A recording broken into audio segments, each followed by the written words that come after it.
Merci Monsieur le Président.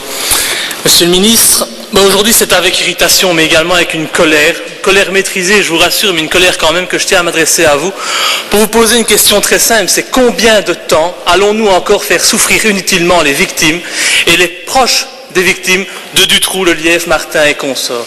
Je pense que ces gens ont déjà subi suffisamment de souffrances dans leur vie jusqu'à présent pour leur éviter des souffrances supplémentaires et je trouve qu'il n'était pas de bon ton, sincèrement pas de bon ton, que la justice leur fasse encore subir les épreuves de ces derniers jours.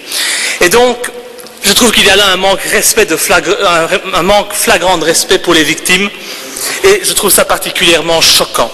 Alors vous le savez, Monsieur le Ministre, le Parlement, le gouvernement, le monde politique dans son ensemble est responsable de la situation actuelle. Il est responsable d'avoir rendu possible l'intolérable. Et l'intolérable, c'est la libération.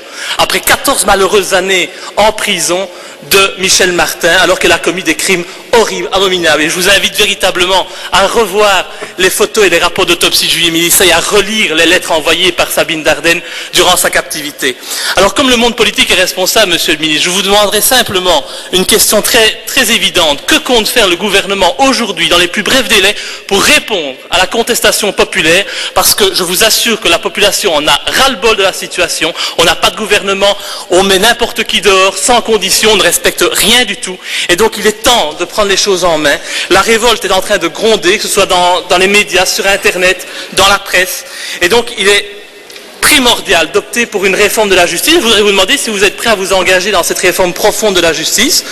Êtes-vous prêt à suivre, par exemple, une demande que je pourrais faire de mettre sur pied une commission parlementaire spéciale chargée de cette mise en œuvre de la réforme profonde et d'instituer rapidement un véritable statut pour les victimes? Je vous remercie. Merci, Monsieur Louis. La question de savoir pourquoi est-ce que les personnes n'ont pas été averties. Donc, selon les informations que j'ai obtenues du procureur général de Mons, il est clair que tout le monde a été averti. Mais c'est selon la fiche. Et qu'est-ce que ça veut dire selon la fiche? Tout le monde indique comment il veut être averti. Et donc, il y en a qui sont avertis par la maison de justice, il y en a d'autres qui sont avertis par fax, il y en a d'autres qui sont avertis par lettre. C'est clair, lorsqu'on est averti par lettre, que la lettre arrive un peu plus tard, etc., et qu'entre-temps les médias savent tout, et qu'on est informé primo par les médias plutôt que par cette lettre. Donc il faut revoir, mais le principe a été respecté, tout le monde a été averti d'une manière correcte. Comme tout le monde a été invité à être présent lors de l'audience, parce que les victimes, et c'est un des grands avantages bien sûr de notre réforme que nous avons réalisée, c'est que toutes les victimes, toutes les familles sont invitées à l'audience où le débat a été mené, et il n'y a qu'une famille qui a été présente lors de ces débats, mais ils sont toujours invités, ils ont toujours la possibilité de participer à ces audiences. Donc pour moi, je crois que le débat est ouvert, je n'ai pas de problème à continuer le débat dans ce dossier très délicat. Je vais attendre la décision de la part de la France et donc je suis prêt à suivre le débat aux commissions de la justice. Monsieur Louis.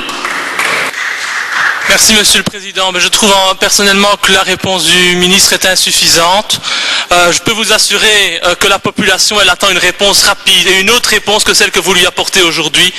Elle attend une réponse, mais elle en a également assez d'entendre les discours de certains partis qui sont au pouvoir depuis de longues années et qui aujourd'hui viennent remettre en question cette loi qu'ils ont pourtant votée. Je trouve là qu'on fait preuve d'une hypocrisie intolérable et sincèrement j'ai honte de participer à ça. Alors maintenant ne cherchez pas non plus à remettre la faute sur le dos de la France parce que la France aujourd'hui c'est notre dernier rempart contre l'intolérable.